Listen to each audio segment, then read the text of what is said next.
Hello, beautiful soul. I'm Vicki Howie of ChakraBoosters.com, the creator of Chakra Boosters Healing Tattoos, and today I'm coming to you from lovely Paris, France.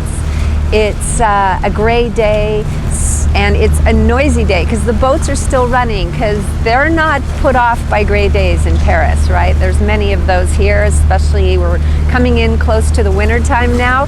But what I want to talk to you about has to do with your water chakra, so it seemed like a really good idea to shoot this video near the river Seine. We say Seine in French. I think some people in English say Seine. However you say it, it's this beautiful river behind me, and it moves all the way through Paris, and we'll see boats perhaps go by while I'm here. But because it's the water element, I thought it would be perfect for talking about the #1 cultural myth of the sacral chakra, the feminine water chakra, that can block that chakra. And I bet you already have a good idea what it is, because this one is a biggie. It's about sex. And it's the idea, the myth is the idea that sex is bad, or sinful, or shameful, or any other negative word that you want to put around it that gives it this feeling of being something that we don't want to engage in. And the truth is that sex is natural, sex is innocent, and sex can even be a form of sacredness. It can be a way of feeling and experiencing more union with the divine through a partner when we bring the correct kind of heart feeling and the correct type of reverence to the whole process, which doesn't mean it has to look any particular way. Everyone can bring their reverence in their own way. It just means we bring a lot of good intention. It's consensual, we communicate well, there's a lot of love, and we actually set out to make it a spiritual experience. So sex has that possibility, and I would love if you're even having trouble just enjoying it guilt-free, if you're finding that you have feelings of shame around sex, or you're finding that you can't really enjoy yourself in it, or you're not doing it very much because you're avoiding it because of intimacy and underlying feelings you may have. If any of that's happening for you, then I hope this video in the City of Lovers and the City of Lights will help to change the way you look at sex. Now, the first thing we need to look at, or at least be aware of, is that you have beliefs that are at the conscious level, and then you also have beliefs that are at the unconscious level. And those unconscious beliefs are literally held in your body. You may have gotten them at a time when you weren't even verbal yet. You weren't even vocalizing things. You were just a small child. And so many of these beliefs, it's interesting, we can hold the belief, sex is good. You know, the conscious belief, I'm an adult, sex is good, I'm a liberal thinking person, it's all good, but yet your body can still hold shame around it. So this is what we want to look at. Make sure I have the mic here for you. Okay, so you want to look at what is your body's underlying feeling about sex, and can we move it to a better place? Because your body is like a child, and the things that we took on in our body as a child often get stuck in the body. So for instance, if you were just being naturally, innocently interested in sex, in pleasuring yourself when you were a small child, or with a friend, you were exploring or doing something and you were punished for that. If you were punished for that, especially if you were punished more than once, you were clearly given a bodily message that you're not lovable or that you'll be rejected if you engage in sex. And so sex becomes, in the subconscious, this very negative thing that might lose you approval, that might lose your love, that might make you just feel like you're a bad person. And none of this is on a conscious level. All of it's on an unconscious level. Similarly, if you observe, say, a mother and you're female, or it could be cross-gender parents, the other parent, but often we relate with the same gender parent. And let's say you're a woman and your mother really feels guilty about sex. Well, without really even saying anything, just the way she addresses your father around it can be embedded in your being as your way of dealing with it. So then we have advertisements, and we hear about crimes around sex. We've got just so much going on culturally. We have religious things, right? We have religion, so much of religion, especially in the Christian heritage of religion. There is so much around sex being bad, and in particular, sex out of wedlock being really bad and being sinful. And this is tough because in 1960, only 500,000 adults were living in relationships outside of wedlock. We're having relationships outside of wedlock, romantic relationships. But in 2015, that number went up to 18 million. I don't know what it is right now. I couldn't find more recent figures, but we know that it's grown tremendously since then. It seems to grow every year. And especially as relationships become more challenging to keep stable in these changing times, because we're all changing careers and changing jobs and changing homes and growing and transforming and figuring out who we really are. And this is making it more challenging to create lifelong relationships. So we're actually seeing an increase in changes of partners. And this then means that there's also, again, more opportunity for sensual relations outside of marriage. And so this in itself creates a lot of tension if there is some kind of negative stigma around that. So I think we need to really, really look at that. Okay, so let me talk to you about this, all right? And I'm going to talk to the conscious, but hopefully I'm going to talk to it in a way that's engaging your body, engaging your subconscious, engaging the child within you. But the first thing I want to say is let's look at some I'm just going to talk about how good sex is, but let's look at some reasons, okay? Let's just, so we have a few things to grab onto. The first thing that I always want to point out is that sex is in the sacral chakra, the sexuality of intimacy, the sexuality where you have two people and the yin and the yang and the chemistry and all that. That's in the sacral divine feminine chakra. Now, the masculine, just pure male drive of sex, you get part of that in the root and part of that in the solar plexus chakra. Let me explain this for a moment, because I think it's an important distinction to make. The root chakra sexuality is the masculine, youthful sexuality that wants to procreate, that wants to spread its seed. Think roots, creating roots, spreading your ancestors' genes, right?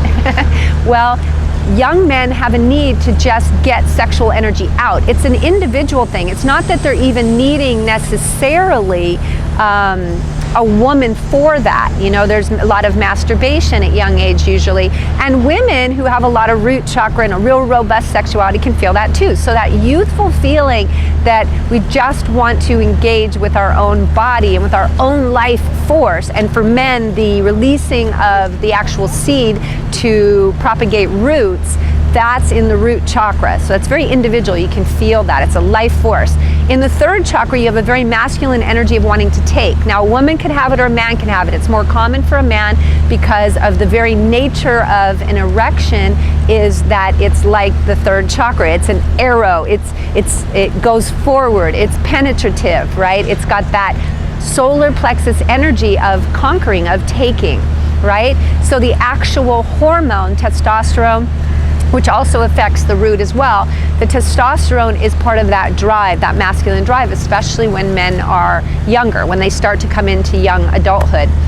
So that type of wanting to take, and it could be channeled through the heart and be very loving and very playful. In fact, it's a very important part of really healthy sexuality that partners can play with these energies of being taken and taking, or whatever words you want to put around it, okay? But you can be taken with love, okay? That's that charging energy and the surrendering energy. Can you feel that? Okay. So those, I just wanted to differentiate those masculine energies from the sexual energy of the sacral, which is the two people connecting, the yin and the yang. Again, you have that take and surrender, right? So you have the masculine, feminine pulsation, and when they come together, it's like puzzle pieces, and it creates a certain type of unity.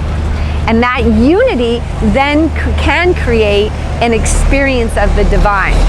Well, what's also in our sacral chakra is our innocence, our creativity, our life force, the creative life force, and our childlike self. So this is the playful chakra, it's the pleasure chakra, but it's the playful, innocent, home of that child self that never ages, that's always changing, that's very joyful and loves life.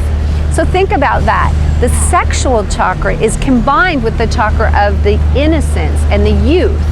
That in itself says to me so much about the youthful, and I don't mean youthful in age, I mean the enlivening, innocent aspect of sexuality, just how beautiful it is in that way.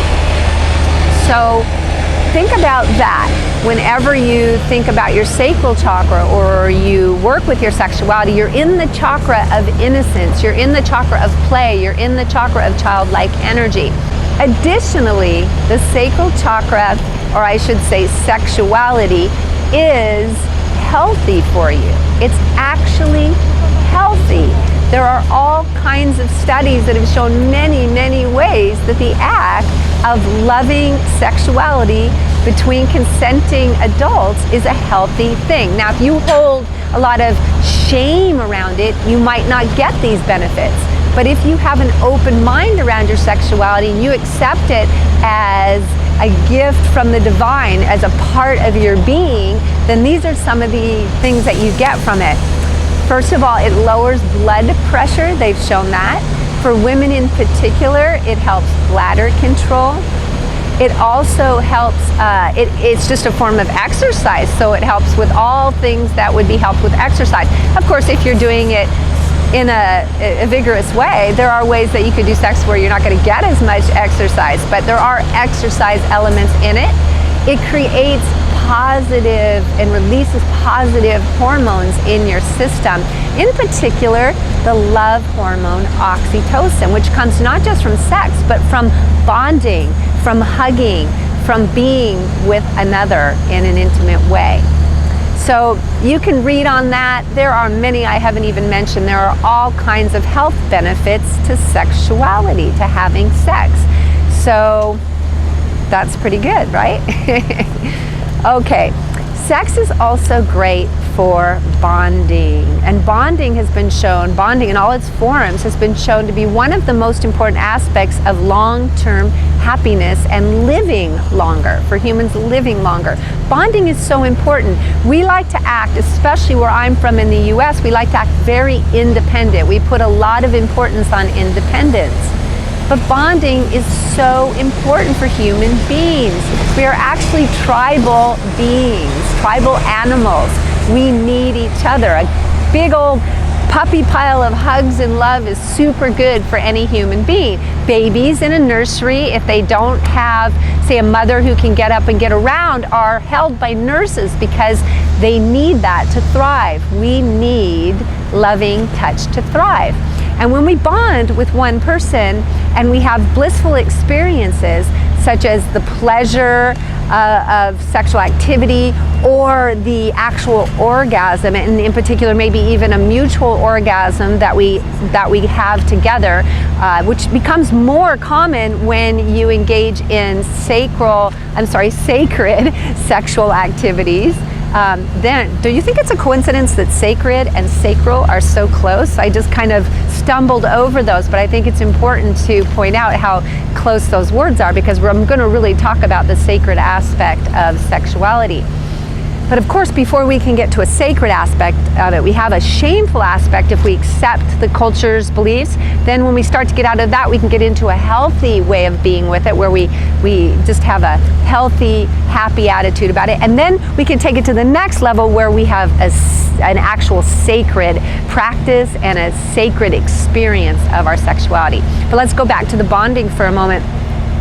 The more that you have pleasurable sex with a partner, the more you bond with that partner, because as you feel the pleasure, as you have an orgasm, perhaps a mutual orgasm, as that happens, it creates an anchoring with that person. You might be gazing in their eyes, smelling their smell, feeling their body, and you're anchoring with that person. So it has a very substantial effect on your ability to get through other challenges in the relationship when you have that kind of bonding. So We're meant to bond. In this day and age, we don't bond enough, and sexuality, by giving us so much pleasure in being with another, really increases the anchoring effect of the bonding in our relationship and allows us to feel more seen and safe and connected to our partner. So finally, let's talk about sexuality as sacred. Now, a lot of people, or I should say not very many people, I was going to go the direction of saying a lot of people could never see it as sacred, but I'm going to say not a whole lot of people engage in sexuality as a sacred act, and that's unfortunate, because when sexuality is taken to its highest heights, when it's channeled through the heart, and when all of your chakras are lit up, when you're living from all of yourself and you're meeting your partner living from all of him or herself, you are having an experience of the highest sacred order, okay? So perhaps this is even why, and I'm not saying it is, but it does make me wonder.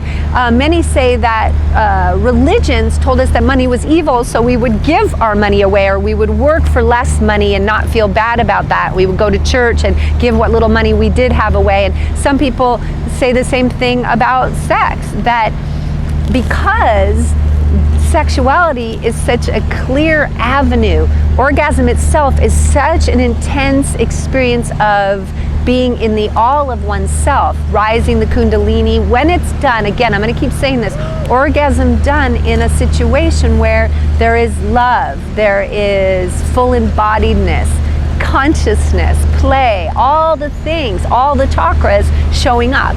When they're all showing up, the experience can very easily be one of union, especially with two people, because you can have situations where there's more than two people involved in sex. But I'm going to talk about a two-person situation here because of how easy it is to create the chemistry of yin and yang. And we're often drawn to someone, a partner, who has opposite or polar characteristics to us, so that we can experience more unity when we connect with them sexually. And besides the fact that even gender-wise, obviously we have the feminine gender of a vagina, and the masculine gender has the penis. But we still have energy, and energy always trumps body. So that's why we have often women with women, men with men, and all of it can be just as sacred. All of it is sacred, because the sacredness is coming from the energy exchange that is one of two types of at least slight polarity coming together and feeling each other as one, sort of just melding fields for a moment while still remaining oneself, but also melding fields for a moment and getting lost in that blissful energy. And that's really the energy of the divine, that oneness energy. So I'm not going to talk a whole lot about that. It's just to say there are many tantric exercises out in the internet, in the interwebs, and it could be as simple as, you could even start with some simple things. You don't even have to go search for that. You can sit across from your partner and begin to sync your breath, begin to have mutual eye contact. Some people believe that left eye to left eye just softens it a little bit. Some people believe full on is good, just straight on. Feel what feels good to you and your partner. You can sit in yab yum, which is when the legs are crossed, when typically a woman, but again it can be man man, woman woman, man woman, whatever combination works for you in your life. Because again, when we have a sex positive attitude, we know that sex is innocent, healthy, it's good for us in those healthy ways, it's loving, it's expressive, and it's even sacred in whatever form that it takes. So coming from that place, you could do yab yam, which you can look up. I do ask you to look that one up on the internet. It's just a cross, sitting legs, so that the genital area is very close. You're very close. Your hearts are very close. All of your chakras are very close. You're intertwined. And in this yab yam position, you can just hold each other, or one of you can whisper to another, And you can choose what things to whisper. You could whisper loving, supportive things. You could whisper what kind of sexual things you would like to engage in, just from the I perspective. Not even saying I want you to do it, but just I would love this, I desire this, this makes me feel good, things like that. Which brings me to one more really great thing about sexuality, is that in this day and age, it's becoming very, very clear with the Me Too movement that we need to communicate more and more about sex, that nothing can be taken for granted, nothing can be assumed. And most importantly, when we don't heal this shame around sexuality, it comes out in all these distorted ways. We have a multi-billion-dollar porn industry throughout the world. And I'm not saying that all of it is bad, or I'm not putting a judgment on it. I'm just saying that it is taking place of reality. It's as if we could never live our lives, but we could only play video games of our lives. The real deepest experiences of sexuality are going to be in true intimacy. That's why it's a sacral chakra thing, sexuality, okay? So where do we see that there's usually all these little distortions the most of sexuality? Well, it's where there's assumptions and power being made, like in work situations. We've seen a lot in Hollywood. It's also where there's a lot of religious pushing down of sexuality. It's just been ridiculous over the years how many times we've seen stories of priests with altar boys, and this is a natural, healthy thing, sexuality. So of course, even when the best intentions try to press it down, it's going to have its own life force and it's going to come back up. But if the conscious self does not accept it, and there's therefore judgment and shame, and especially when there's like religious judgment around it, familial judgment around it, friends judgment, like culture, well, we feel like our own friends won't accept us.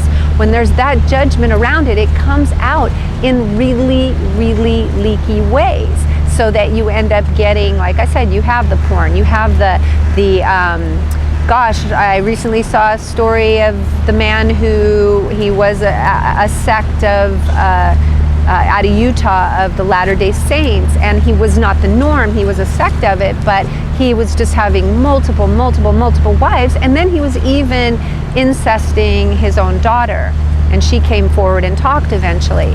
So wherever there's a whole lot of power and assumption and then repression and shame, all of those things add up to issues: criminal activity, rape, sexual harassment, incest. And some people think that these things are actually a sign that sex is bad. They're not a sign that sex is bad.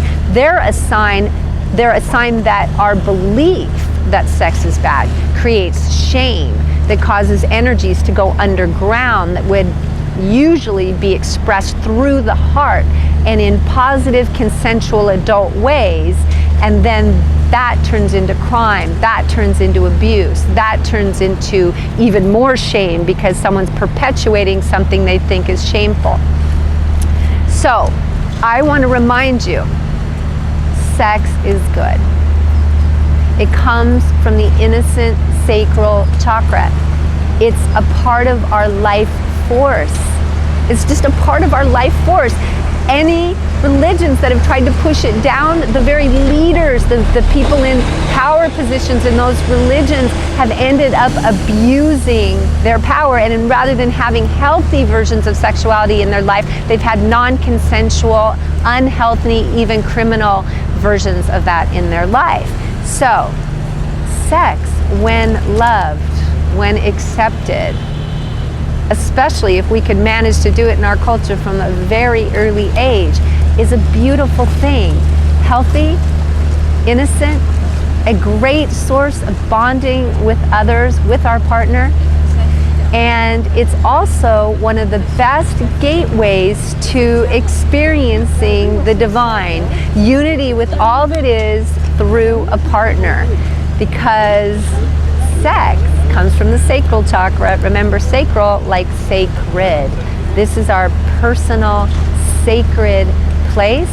And when we share it with another, with consensual, loving intention, we lift up our life, and we even lift up the life of others, because we need to do this together culturally. Culturally.